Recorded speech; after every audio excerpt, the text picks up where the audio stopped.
Hei vaan kaikille! Tänään ajattelin esitellä teille, että mitä kaikkia temppuja kuuluu osaa.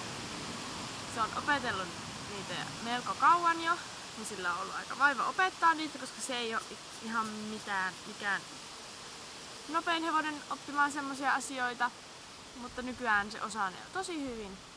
Ja siksi mä aionkin näyttää teille, mitä kaikkea se osaa. Ensimmäisenä on vuorossa ylähuulen nosto.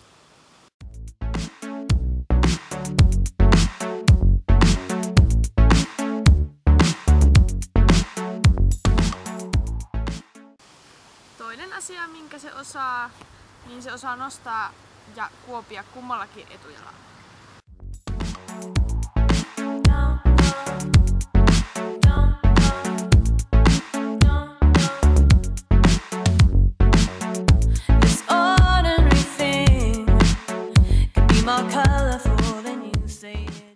Sitten mä oon opettanut sille semmoisen venytysliikkeen, mikä helpottaa reenien jälkeen niin venyttelyä.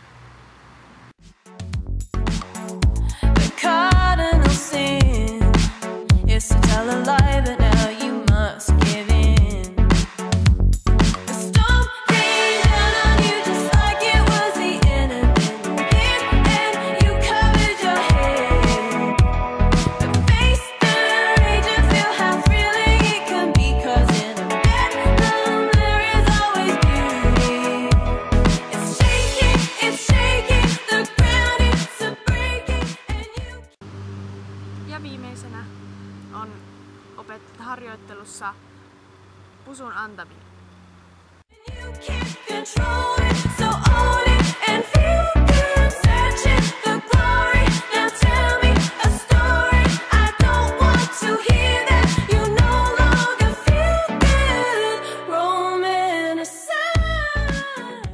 Siinäpäs oli muutama. Katsotaan, saanko mä tehtyä vielä tässä joskus teille jostakin noista tempusta esimerkkiä, että miten ne vois opettaa. Kiitos kaikille 100 lukijalle. Mä oon tosi otettu, että teitä on jo noin paljon. On ihan käsittämätöntä, miten teitä voi olla jo noin paljon. Ja eipä tässä muuta. Hyvää viikon jatkoa ja hei hei!